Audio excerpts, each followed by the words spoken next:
pasika.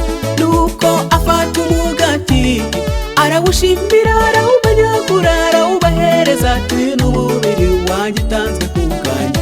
N'igikombe aragishimira ati munywere kuri iki mwese, aya n'amaraso yanjye ameneka ku bw'abenshi. Hari imbaraga yo gutsinda iva mu maraso ya Yesu, yamenetse ku bw'abatiza akabakura mu murero w'icyaha. Umusaraba w'umukiza wakijije inyoko muntu, kandi kubw'icyo gitambo kiruta byose twabaye umwe nawe. Hari imbaraga yo gutsinda iva mu maraso ya Yesu, yamenetse ku bw'abatiza akabakura mu murero w'icyaha.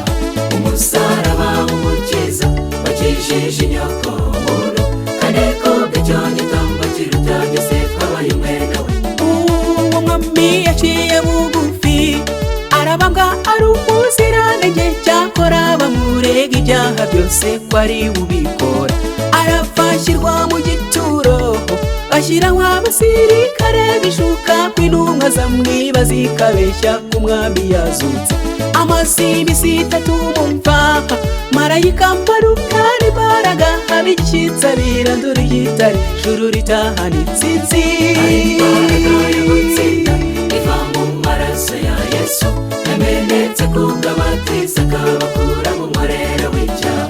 Umusaraba w'umukiza wakijije inyoko muntu, kandi kubw'icyo gitambo kiruta byose twabaye umwe nawe. Hari imbaraga yo gutsinda iva mu maraso ya Yesu, yamenetse ku bw'abatiza akabakura mu murero w'icyaha.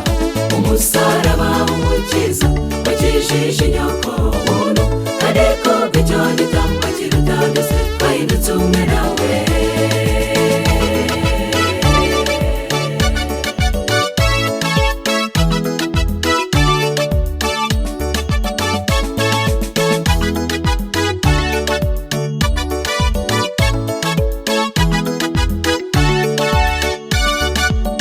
Nshuti reka gucika intege, kuko urusika rwadutanyaga n'umukiza rutakiriho, kuko yasize abirangije. Yatsinze umwanzi mu butayu, amutsindira ku musaraba, maze ageze mu gituro aramuziribanga, amwaka imfunguzo z'urupfu. Ubu mw'isi no mw'ijuru ubutware n'ubwe, kandi abamwiringira ntibazakorwa n'isoni. Hari imbaraga yo gutsinda iva mu maraso ya Yesu, yamenetse ku bw'abatiza akabakura mu murero w'icyaha. Umusaraba w'umukiza wakijije inyoko muntu, kandi kubw'icyo gitambo kiruta byose twabaye umwe nawe. Hari imbaraga yo gutsinda iva mu maraso ya Yesu, yamenetse ku bw'abatiza akabakura mu murero w'icyaha.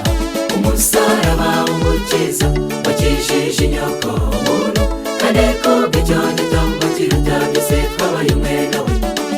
Hari imbaraga yo gutsinda iva mu maraso ya Yesu, yamenetse ku bw'abatiza akabakura mu murero w'icyaha. Umusaraba w'umukiza wakijije inyoko muntu, kandi kubw'icyo gitambo